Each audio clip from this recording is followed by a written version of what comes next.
Welcome back to my channel. तो आज जो है हम अपील एंड रिवीजन का टॉपिक जो है शुरू करने वाले हैं। नोट्स जो आपको दिख रहे हैं, this is your revisionary class. Notes जो आपको दिख रहे हैं वो इंस्टीट्यूट का स्टडी मैट है, बट मैं नोट में कुछ वर्ड बाय वर्ड नहीं पढ़ने वाली हूँ। We are just going to see कि इस पर्टिकुलर सेक्शन में जो भी हम पर्टिकुलर सेक्शन देख रहे हैं उस पर्टिकुलर सेक्शन के पीछे का प्रोविज़न क्या है, और बस हम उसे रिकॉल करने की कोशिश करेंगे। बस जैसा मैं हमेशा अपनी क्लास में बोलती हूँ एक बात कि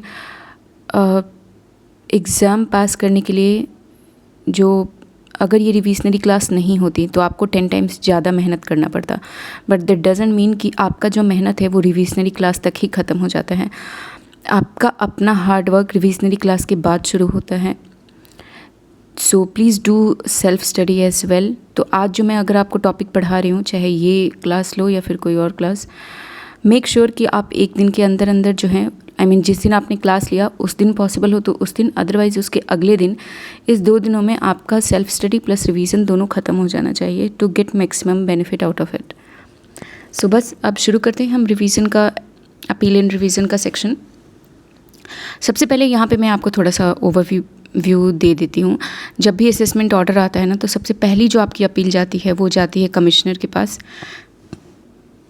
कमिश्नर के पास। उसके बाद से मान लो डिपार्टमेंट या आप दोनों में से कोई भी नहीं सेटिस्फाई हो पाता है, लगता है कि फ़र्दर अपील भी करनी चाहिए, तो सेकंड अपील आप करते हैं एपीलेट ट्रिब्यूनल को। और वहाँ पे भी अगर आपको सेटिस्फैक्शन नहीं होती है तब हाई कोर्ट जाते हैं और सुप्रीम कोर्ट जाते हैं। अब अगर क्वेश्चन ऑफ फैक्ट है तो क्वेश्चन ऑफ फैक्ट जो है आप सिर्फ अपीलेट ट्रिब्यूनल तक कर सकते हैं, बट अगर क्वेश्चन ऑफ लॉ है तो फिर आप high court and then further supreme court जा सकते हैं।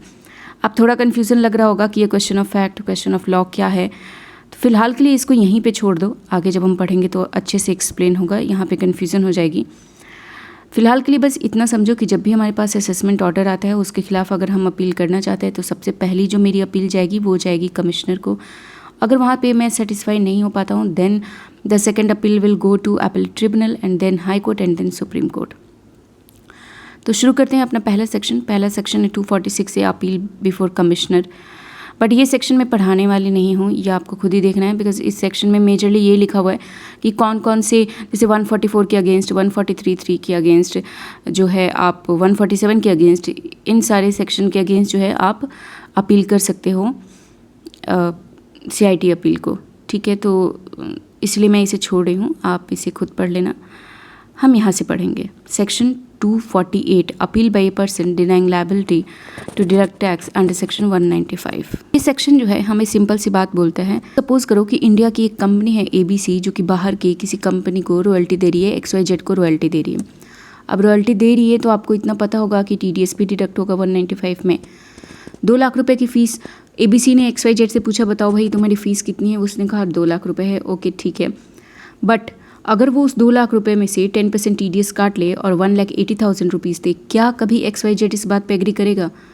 क्योंकि उसे ये 20,000 रुपीज़ जो TDS डिडक्ट हो गया उसका बेनिफिट उसे मिलने वाला है ही नहीं उसको, क्योंकि उसका टैक्स लॉ जो है वो दूसरा है, अपना टैक्स लॉ दूसरा है, तो वो इस 20,000 का बेनिफिट तो कभी नहीं ले पाएगा। तो इसीलिए वो तो अपना पूरा टोटल 2 लाख रुपीज़ सोचेगा कि 2 लाख रुपए भाई मुझे मेरे चाहिए, तुम्हारे कंपनी के तुम्हारे कंट्री के लॉ के हिसाब से तुम्हें टैक्स ज़्यादा जमा कराना पड़ रहा है या कम कराना पड़ रहा है या क्या हो रहा है उससे मुझे मतलब नहीं, तुम मुझे मेरे 2 लाख रुपीज़ दे दो।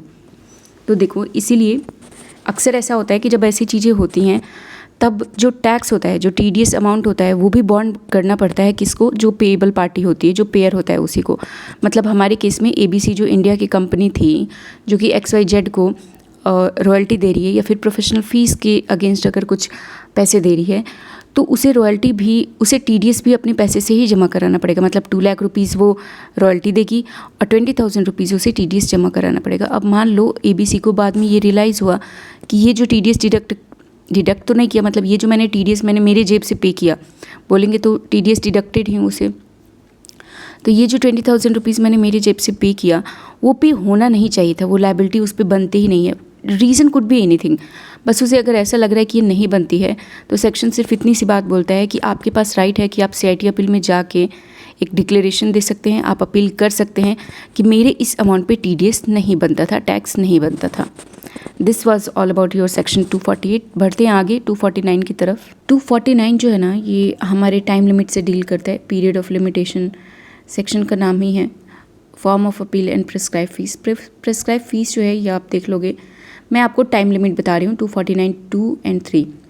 देखो टाइम लिमिट में क्या बोलता है, अभी मैंने आपको एक 248 सेक्शन बताया, तो मैंने कहा कि यहाँ पे ABC कंपनी को राइट है कि वो अपील कर सकती है CIT अपील में जा कर के, तो उसे कितने दिनों में अपने इस राइट को यूज़ कर लेना चाहिए, कितने दिनों में उसे अपील कर देना चाहिए।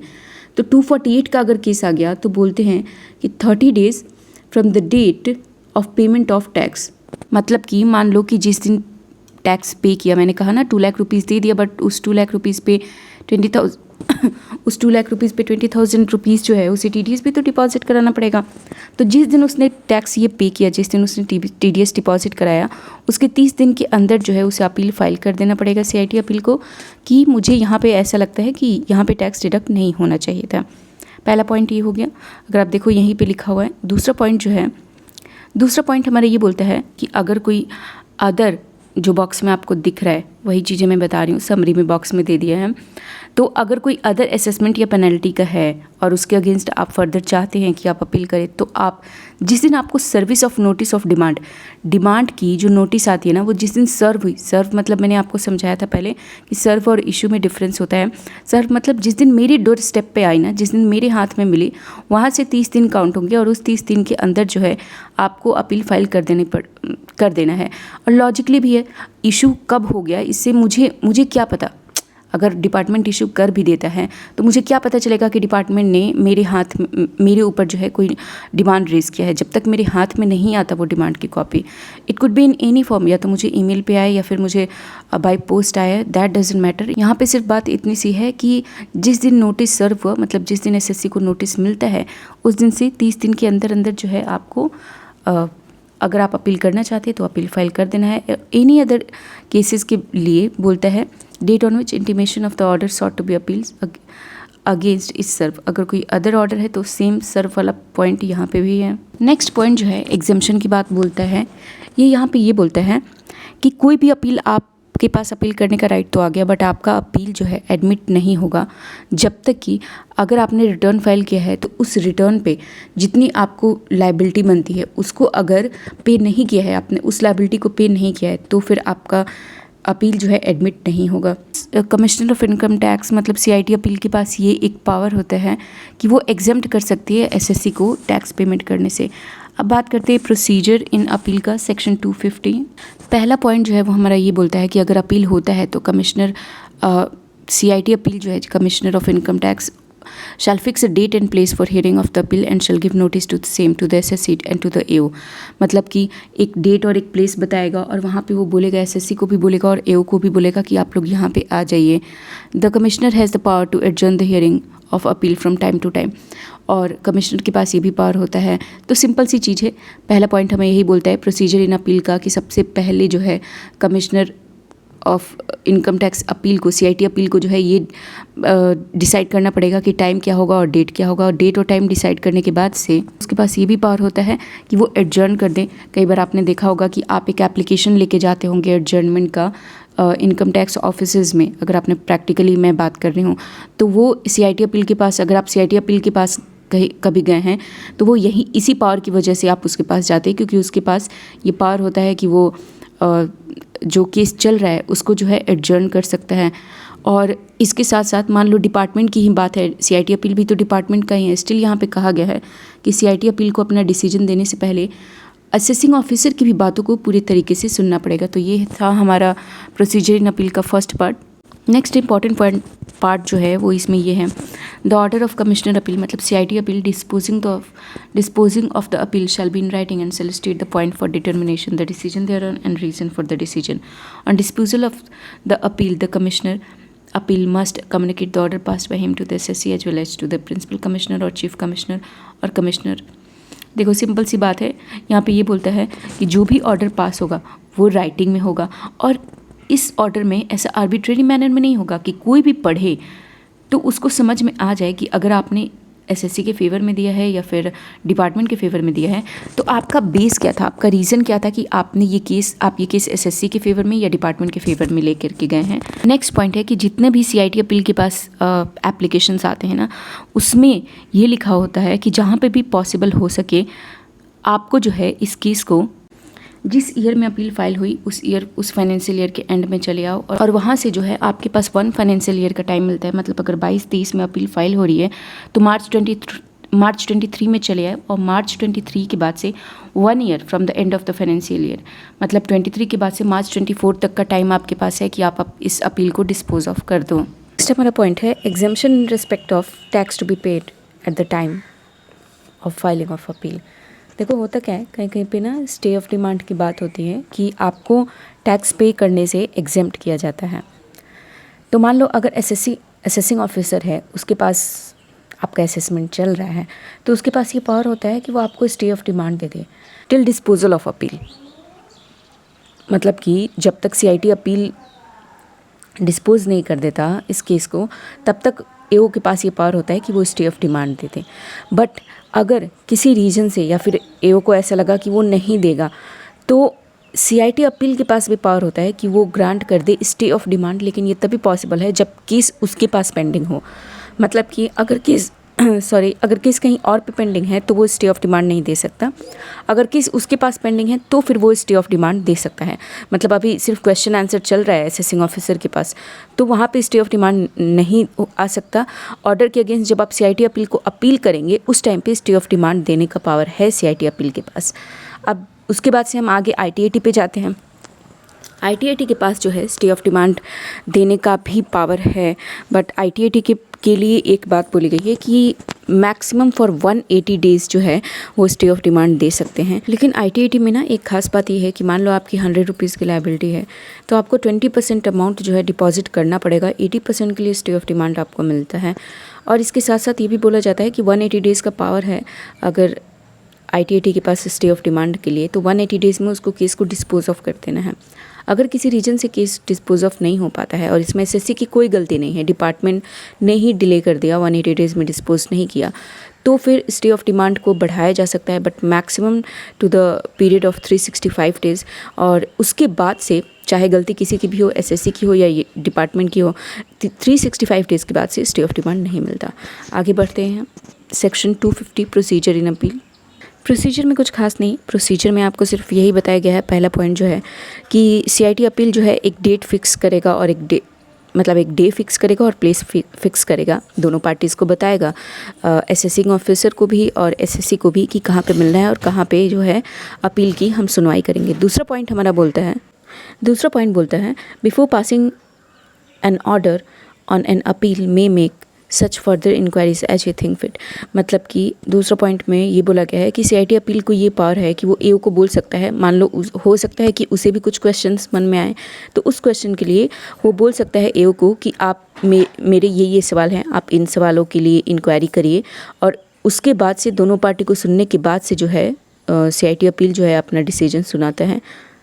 नेक्स्ट पॉइंट हमारा ये बोलता है कि जो भी ऑर्डर होता है, ये मैं आपको पहले भी बता चुकी हूँ कि जो भी ऑर्डर होता है, ऑर्डर में किसी के भी फेवर में केस क्यों ना गया हो, चाहे एसएससी हो या फिर असेसिंग ऑफिसर हो, क्या बेस था आपका, it should be speaking order, कि मतलब आपने क्या बेस पे इस केस को एसएससी के फेवर में डिसाइड किया या फिर क्या बेस पे आपने इस केस को जो है असेसिंग ऑफिसर के फेवर में डिसाइड किया, वो स्पीकिंग ऑर्डर होना चाहिए, वो पूरी अच्छी तरीके से लिखा होना चाहिए। नेक्स्ट पॉइंट हमारा बोलता है, टाइम लिमिट की बात करता है कि within 1 year where it is possible in every appeal the commissioner where it is possible may hear and decide such appeal within a period of 1 year from the end of the financial year in which such appeal is filed under section 246A।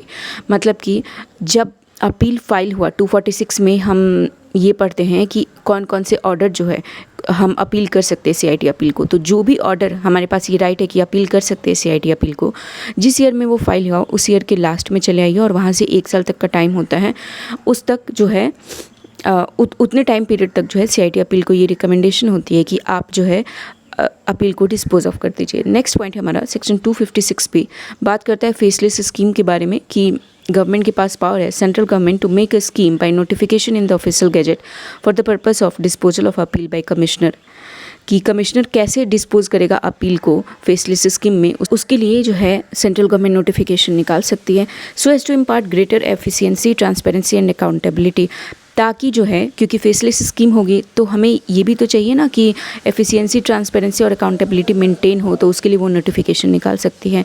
पहला point है eliminate the interface between commissioner appeal and the appellant in the course of appellate proceeding to the extent technology feasible. जितनी technology feasible है उतने तक faceless scheme, मतलब कि जो interface है किसी भी तरीके से एसएससी या फिर असेसिंग ऑफिसर मिल सकते हैं, मतलब सीआईटी अपील मिल सकते हैं, इस इंटरफेस को ख़त्म कर दिया जाए। Optimising utilisation of the resources through economies of scale and functional specialisation, जितने भी रिसोर्सेज हैं उसको भरपूर, इकोनॉमीज ऑफ स्केल को अगर सिंपल इंग्लिश हिंदी में बोलें तो मतलब वो होता है ना, ग्रेटर एफिशिएंसी तक उसको यूज़ किया जाए, पूरी मात्रा में उसको यूज़ किया जाए जो भी हमारे पास रिसोर्सेज है। Introducing N appellate system with dynamic jurisdiction in which appeal shall be dispose of by one और मोर कमिश्नर अपील, मतलब कि एक से ज़्यादा, तभी तो डिफरेंस ऑफ ओपिनियन होगा। क्योंकि देखो फेसलेस स्कीम लाने के पीछे भी तो यही वजह थी ना, क्योंकि एक आदमी था, वो लोग पैसे ले लेते थे एंड देन उसके बाद से केस ख़त्म हो जाता था। तो जब एक से ज़्यादा लोग होंगे तो डिफरेंस ऑफ ओपिनियन होगा। ऐसे तो ब्राइब तो 2 लोगों को भी दी जा सकती है, but still introducing N appellate system with dynamic jurisdiction in which appeal shall be disposed of by one or more commissioner appeal. Accordingly, in the exercise of power under section 256B, the central government has notified faceless scheme 2020. आप लोगों को पता ही होगा कि central government जो है एक notification के द्वारा फेसलेस स्कीम लेकर के आई है और आजकल तो बहुत ज़्यादा यूज़ भी होता है। बढ़ते हैं अपने नेक्स्ट सेक्शन की तरफ। अगला हमारा सेक्शन है सेक्शन 251 जो कि बात करता है पावर ऑफ कमिश्नर अपील, मतलब कि सीआईटी अपील को कौन कौन से पावर है। कमिश्नर अपील की जगह मैं आपको अब सीआईटी अपील ही बोलूँगी, द सेम थिंग। तो पहला पावर जो है वो ये है कि in an appeal against an order of assessment he may confirm, reduce और इनहेंस और एनल द असेसमेंट, मतलब कि जितनी भी डिमांड निकल के आई है या जो भी असेसमेंट ऑर्डर है वो उसको कंफर्म कर सकता है, कम कर सकता है, बढ़ा सकता है या एनल कर सकता है, मतलब वो बोल सकता है कि इसे लेके जाइए, ये नल एंड वॉइड है। दूसरा पॉइंट है in an appeal against an order imposing a penalty he may confirm और कैंसिल सच ऑर्डर और vary it in such way as it enhance और रिड्यूस द पेनल्टी। अगर पेनल्टी का कोई order है और उसके खिलाफ अपील हुई है तो उसके पास ये पावर है कि कंफर्म कर सकता है या फिर कैंसिल कर सकता है या फिर उस ऑर्डर से खुद को वेरी कर सकता है। जैसे कि पेनल्टी 2 लाख रुपए की है तो पेनल्टी में ये कह सकता है कि नहीं 2 की नहीं 3 की है, या फिर उसको रिड्यूस कर सकता है उस पेनल्टी अमाउंट को या फिर कम कर सकता है। 2 से हो सकता है वो 3 कर दे, 2 लाख से 3 लाख, या फिर 2 लाख से 1 लाख भी कर सकता है। In any other case the commissioner may pass such order in the appeal as he deems fit, या फिर जो भी उसे सही लगे वो ऐसा ऑर्डर वो पास कर सकते हैं।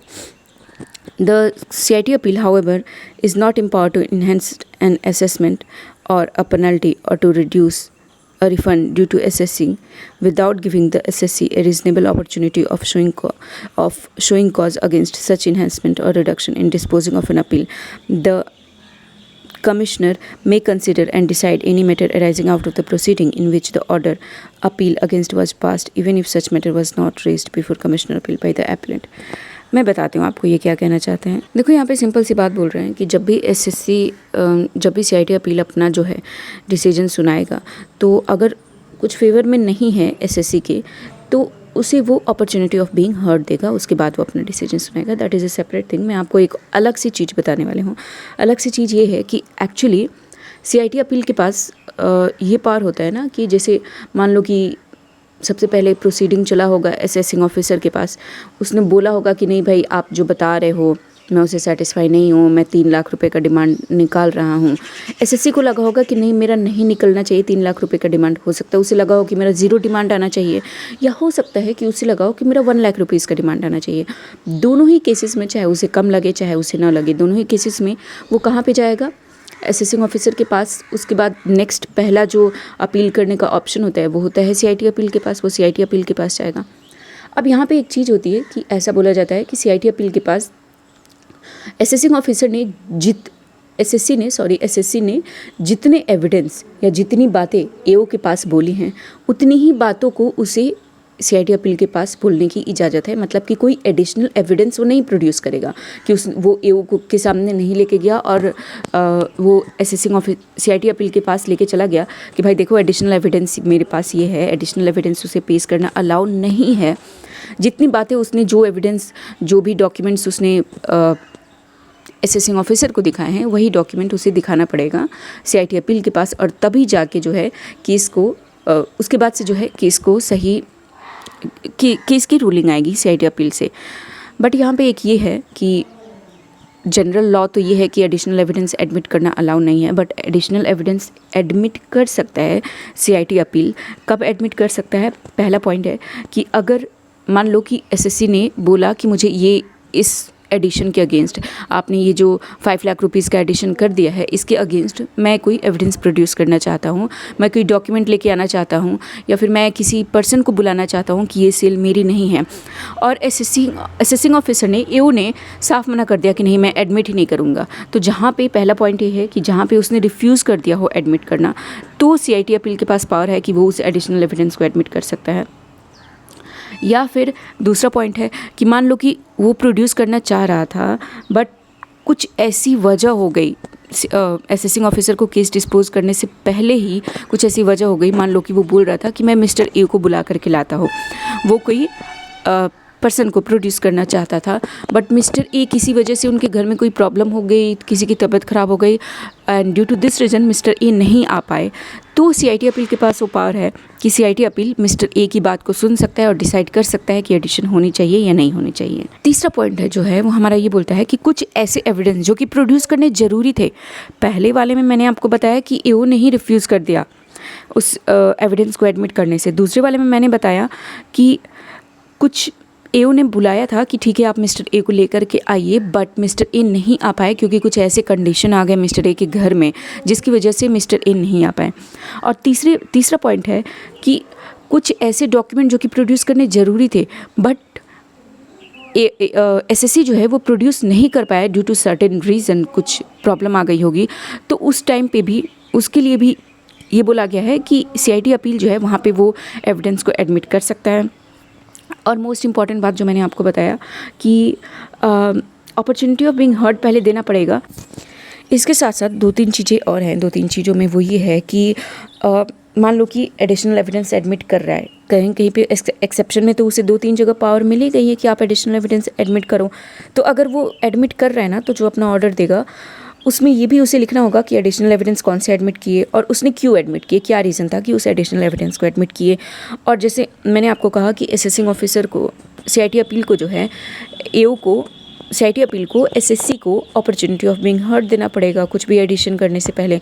उसी तरीके से मान लो जो डिमांड निकल के आई थी वो 10 लाख रुपीज़ की थी, अब CIT अपील को ऐसा लग रहा है कि ये 10 लाख रुपीज़ की नहीं 8 लाख रुपीज़ की डिमांड होनी चाहिए, तो 2 लाख रुपए वो कम कर रहा है। तो ये 2 लाख रुपए कम करने से पहले वो असेसिंग ऑफिसर को भी AO को भी अपॉर्चुनिटी ऑफ बीइंग हर्ड देगा, उसको भी मौका देगा कि जो भी एडिशनल एविडेंस प्रोड्यूस किए गए हैं या फिर एडिशनल डॉक्यूमेंट प्रोड्यूस किए गए हैं वो उनको अच्छे से देख ले, वो उनको क्रॉस एग्जामिन या एग्जामिन कर ले।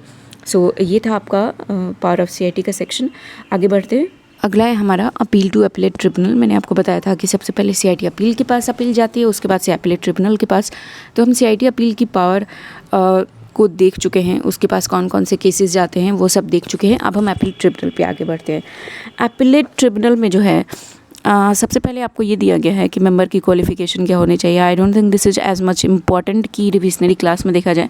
यहाँ पे थोड़ा सा देख लेते हैं। President qualification, who has completed 7 year of service as a जज इन हाई कोर्ट और vice president of income tax appellate tribunal, या तो वो ITAT अपीलेट ट्रिब्यूनल में वाइस प्रेसिडेंट हो या फिर हाई कोर्ट का जज हो फॉर लास्ट 7 ईयर। और वाइस प्रेसिडेंट की क्वालिफिकेशन के लिए बात की जाए में तो द सेंट्रल गवर्नमेंट में अपॉइंट 1 और more member of the income tax appellate tribunal to be vice president as the case may be. Vice president बनने के लिए आपको मेंबर होना चाहिए किसका, इनकम टैक्स अपीलेट ट्रिब्यूनल का। मतलब कि अगर आप अपीलेट ट्रिब्यूनल हो तो फिर आपके पास ये क्वालिफिकेशन है कि आप वाइस प्रेसिडेंट बन जाओ। उसके बाद से जो अपीलेट ट्रिब्यूनल होते हैं ना उसमें कुछ मेंबर्स होते हैं। जैसे कि आप जब ITAT के पास अपील करते हो तो ITAT is not a single person, ITAT is a group. एक बेंच होता है, बेंच में 2 लोग भी हो सकते हैं, 4 लोग भी हो सकते हैं, डिपेंड कि केस कितना हैवी है, कितने अमाउंट का है, उस पर डिपेंड करता है। तो जो मैंने आपको बताया कि बेंच होते हैं, बेंच में जो है मान लो अगर 2 लोग भी हुए, क्योंकि मिनिमम 2 पर्सन होते हैं और मैक्सिमम तो आई थिंक 4 या 5 हो सकते हैं। तो जो मिनिमम 2 लोग हैं उनमें एक जो है जुडिशियल मेंबर होता है और एक अकाउंटेंट मेंबर होता है। तो जुडिशियल मेंबर के लिए जो क्वालिफिकेशन है वो ये है कि he must have for combined period of 10 year been a district जज और एडिशनल डिस्ट्रिक्ट जज, मतलब कि 10 साल के लिए आप डिस्ट्रिक्ट जज या एडिशनल डिस्ट्रिक्ट जज होने चाहिए। या फिर और अगर ये नहीं है तो फिर आप और क्या हो सकते हैं, must have been a member of the Indian legal service with 10 year of experience in litigation and has held a post of additional secretary और इक्विवेलेंट और higher post of for 2 years.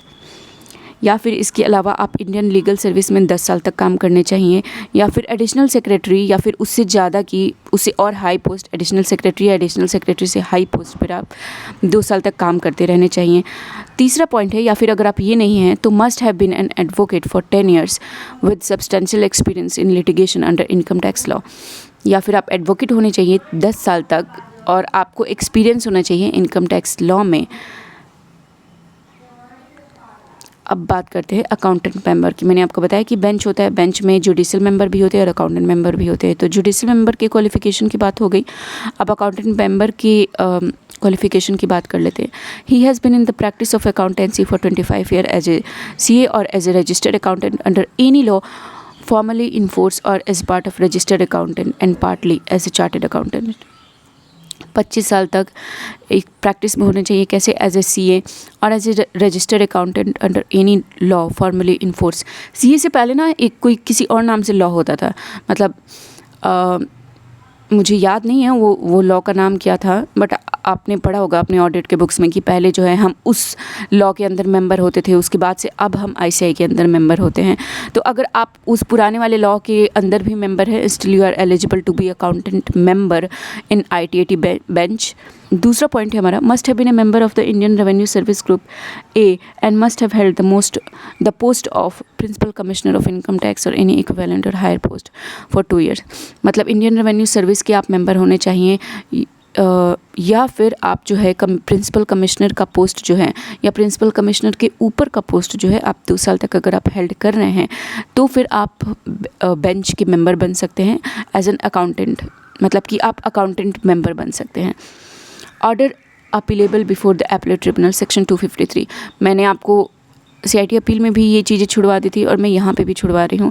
इसमें यही चीज़ें हैं कि जैसे कौन कौन सी अपील जो है जा सकती है एपेलेट ट्रिब्यूनल को, जैसे 147 जा सकता है, 144, 143 जा सकता है, इसी टाइप की चीज़ें हैं, या आपको खुद से देखना है, हम आगे देखेंगे। Time limit for filing appeal और memorandum of cross objection under section 253(1) and 2 section 253(3), 4 and 5। अब देखो, अब इसको डिस्कस करते हैं। मेमोरेंडम ऑफ क्रॉस ऑब्जेक्शन जो होता है ना, जैसे मैं आपको बार बार बोल रही हूँ कि आपको AO ने आपकी डिमांड निकाल के दी, आपकी बात नहीं बनी, एंड देन आपको ऐसा लगता है कि आपको अब CIT अपील के पास अपील करना चाहिए, तो आप अपील करते हैं। वहाँ से भी अगर आपकी बात नहीं बनी तो फिर आप ITAT के पास जाते हैं, जिसको कि एपेलेट ट्रिब्यूनल बोलते हैं। तो जो एपेलेट ट्रिब्यूनल में हम फाइल करते हैं ना केस, उसको एक स्पेशल वर्ड से बोला जाता है मेमोरेंडम ऑफ क्रॉस ऑब्जेक्शन, या फिर ऑब्जेक्शन फाइल कर रहे हैं हम, मेमोरेंडम फाइल कर रहे हैं, यही बात है। मैंने आपको मीनिंग समझा दिया। चीज़ें वही हैं कि आप CIT अपील से सेटिस्फाई नहीं हुए, अब आप ITAT में एपेलेट ट्रिब्यूनल में आ रहे हो।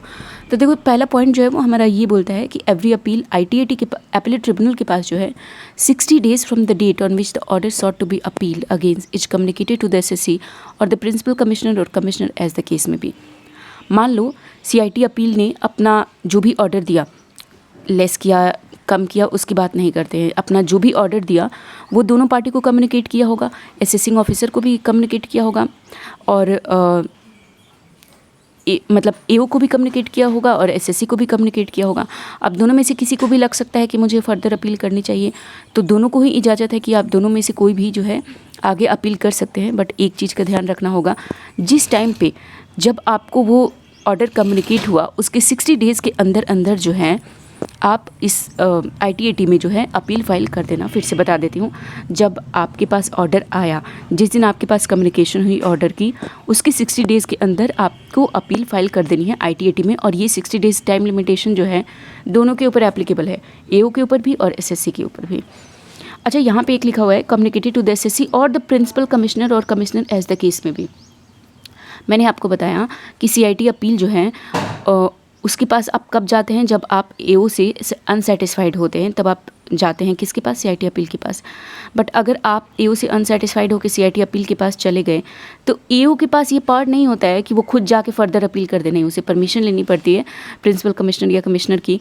तो ऑर्डर जो है, CIT अपील का जो ऑर्डर है वो जाता है प्रिंसिपल कमिश्नर या कमिश्नर के पास।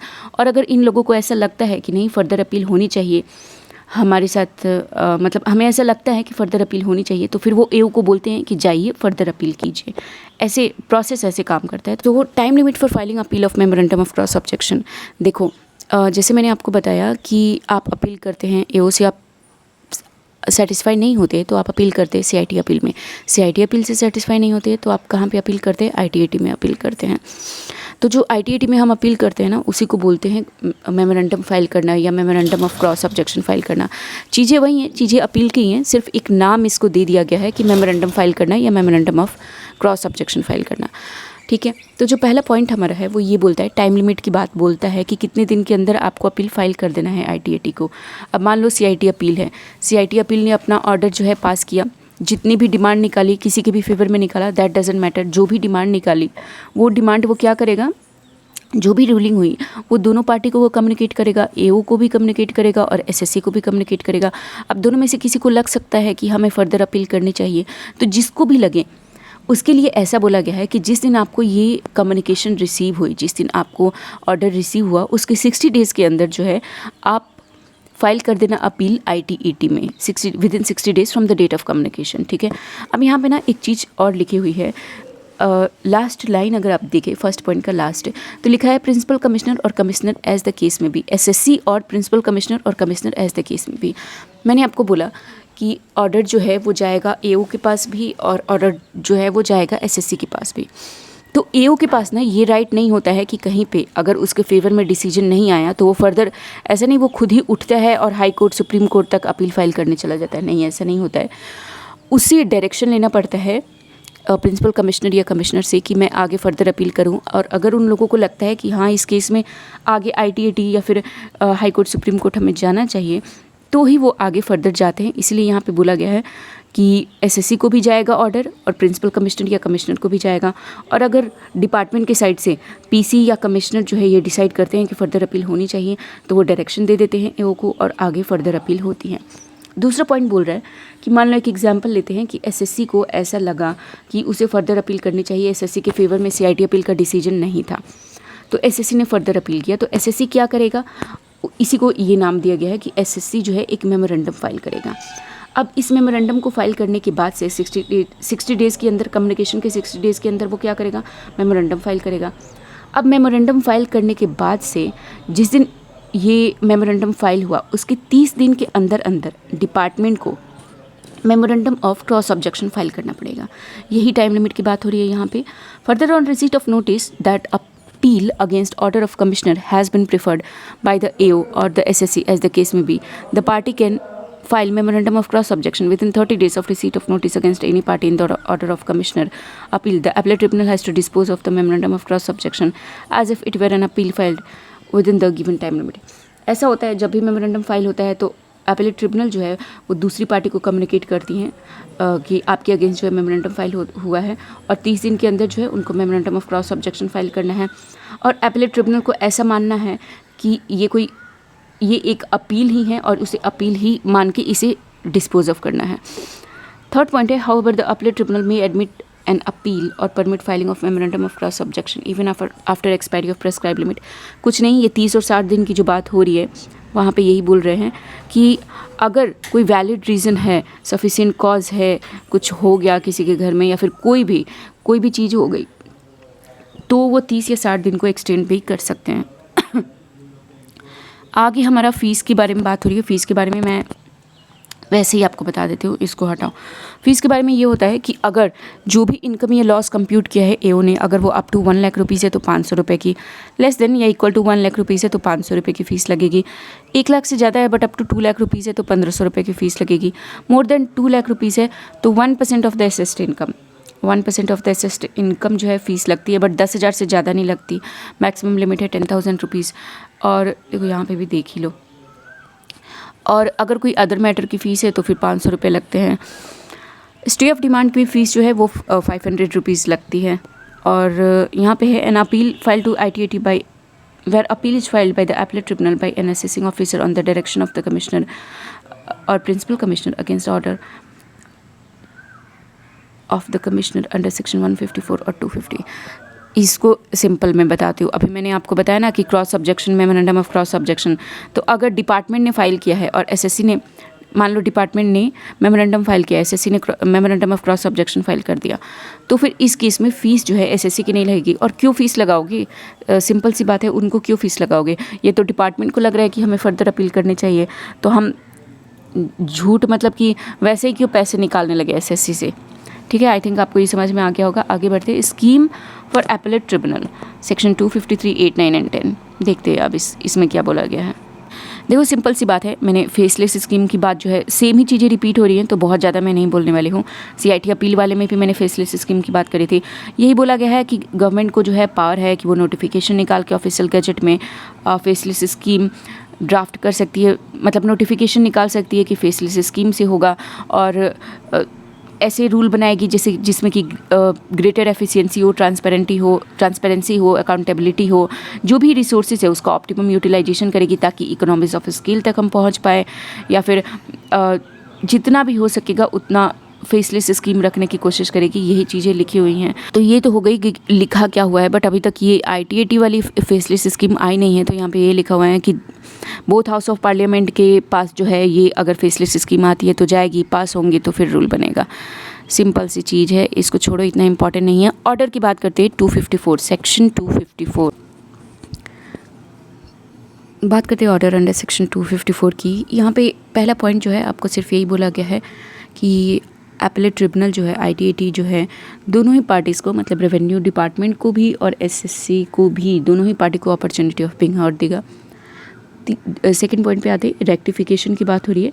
रेक्टिफिकेशन का मान लो कि ऑर्डर पास हो गया, ITAT ने ऑर्डर पास कर दिया, और ऑर्डर पास करने के बाद से कुछ ऐसा लगा, SSC को भी लग सकता है, AO को भी लग सकता है, दोनों में से किसी को भी लगा कि यार ये चीज़ें गलत पास हो गई हैं, इसे रेक्टिफाई करना ज़रूरी है।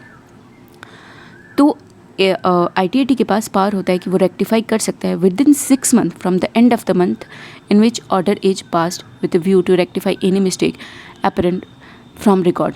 जिस दिन ऑर्डर पास हुआ ना, उस मंथ के लास्ट में चले जाओ और वहाँ से 6 महीने तक का टाइम लिमिट होता है। अगर कुछ मिस्टेक्स नज़र आती हैं AO या फिर SSC किसी को भी, तो वो ला सकता है और ला के बोल सकता है कि ये मिस्टेक हो गई थी। जैसे मान लो कि सुप्रीम कोर्ट की रूलिंग आई थी कि आप एडवर्टीज़मेंट को, फॉर एग्जांपल मान लेते हैं यहाँ पे आप एडवर्टीज़मेंट को अलाउ नहीं करेंगे, बट अपीलेट ट्रिब्यूनल ने अलाउ कर दिया है, और बाद में ये अगर नोटिस में आता है असेसिंग ऑफिसर के, तो AO जो है ला के उस रूलिंग को दिखा सकता है कि देखो उस टाइम पे रूलिंग आई थी और आपने जो है इसे कंसिडर नहीं किया है, तो आप इस ऑर्डर को रेक्टिफाई कर दो।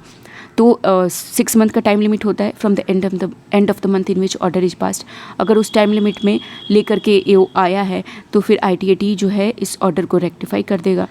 बट मान लो कि मैंने आपको ये जो एग्जांपल दिया उसमें ये कहा कि एडवर्टीज़मेंट अलाउ नहीं है, तो एडवर्टीज़मेंट को जब वो डिसअलाउ करेगा तो फिर लायबिलिटी जो है वो बढ़ जाएगी। 5 लाख रुपए की जो लायबिलिटी, इनकम टैक्स लायबिलिटी आ रही थी, हो सकता है वो अब 7 लाख रुपीज़ हो जाए। तो ये जो लायबिलिटी जो है हमारी बढ़ गई, इस बढ़ी हुई लायबिलिटी को जो है तभी, मतलब ये बढ़ी हुई लायबिलिटी का रेक्टिफिकेशन का ऑर्डर तभी पास होगा जब आप अपॉर्चुनिटी ऑफ बीइंग हर्ड देंगे। किसको? SSC को। मतलब कि जैसे ही AO वो लेके जाएगा कि देखो यहाँ पे ऑर्डर आया है सुप्रीम कोर्ट का कि इस एडवर्टीज़मेंट जो है ये एडवर्टीज़मेंट डिसअलाउ होना चाहिए, तो एक अपॉर्चुनिटी ऑफ बीइंग हर्ड भी देगा SSC को, और उसके बाद से जो है ये रेक्टिफिकेशन पास कर देगा within 6 month from the end of the month in which order is passed.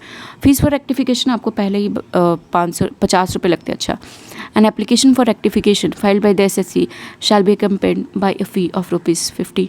Time limit की बात करते हैं।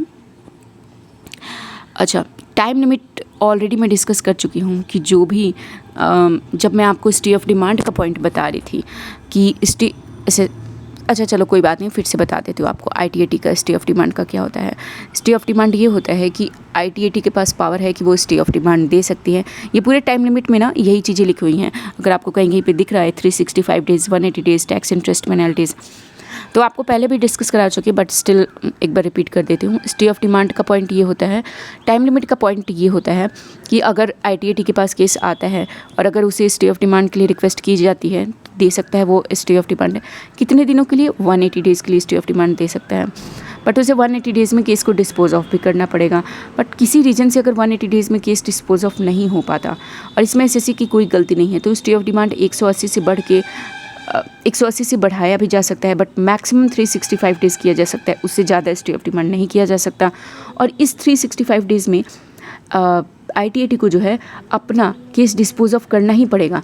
बट अगर उसके बाद भी वो केस डिस्पोज ऑफ नहीं कर पाता है तो स्टे ऑफ डिमांड तो भाई अब नहीं मिलेगा। अब आप लोग अपना जानो, पैसे पे करो और उसके बाद से केस की रूलिंग चाहे जो भी आए, ठीक है।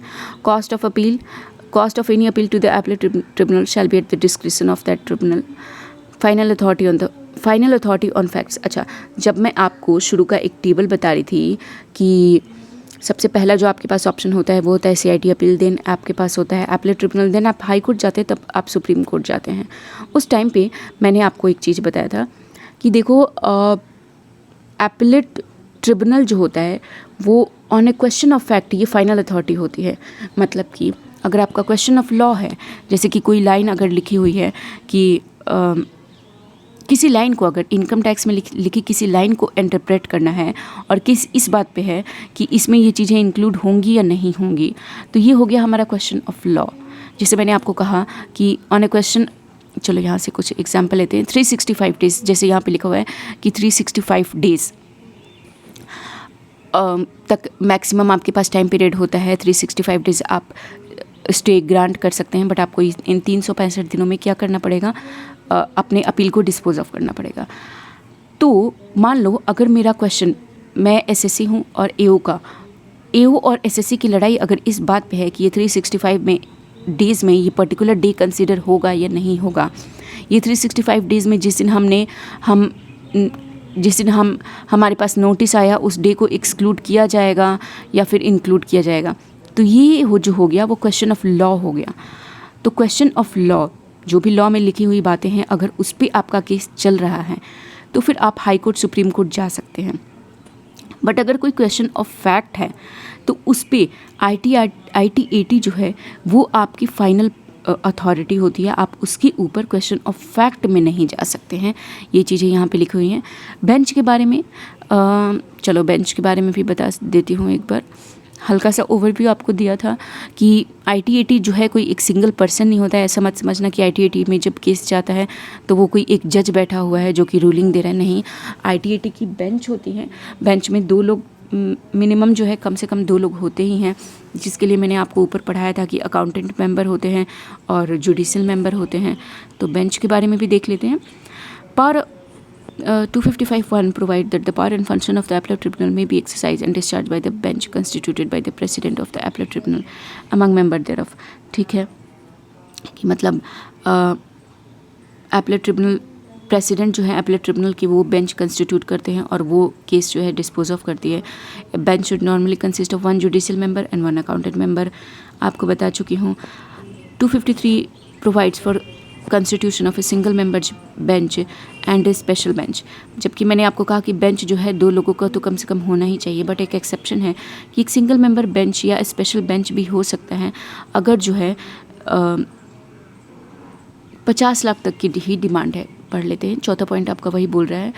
255(3) प्रोवाइड दैट प्रेसिडेंट और any member of the tribunal authorized by the central government in this behalf may disposed of in a case where in which pertain to an SSC whose total income computed by AO in the said case does not exceed ₹50 lakh. मतलब अगर total income आपका 50 लाख से ज़्यादा नहीं है तो फिर 2 लोगों का या 2 से ज़्यादा लोगों का बेंच नहीं बैठेगा। एक ही पर्सन जो है, एक ही बेंच जो है, एक ही पर्सन केस को डिस्पोज ऑफ कर देगा।